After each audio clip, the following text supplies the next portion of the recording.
Jujur misalnya, kamu ngerti kapan harus jujur ngomong apa adanya, kapan harus pakai kembang-kembang retorika karena lihat situasi.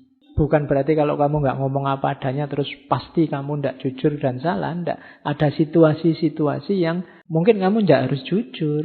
Kalau jujur bahaya atau nggak sopan malahan.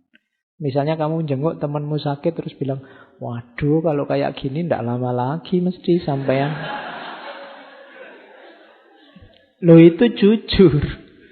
Cuma kan ya nggak usah ngomong di situ. Ya, temanku kemarin kayak gini 3 hari cumaan langsung. Iya. Kamu kan nggak mau dimarahi. Leo, aslinya memang begitu kok. Kok saya dimarahi? Saya kan jujur. Iya jujur. Cuma ruang dan waktunya nggak cocok. Kamu harus cerdas juga memutuskan. Kapan harus ngomong jujur, kapan situasinya tidak memungkinkan.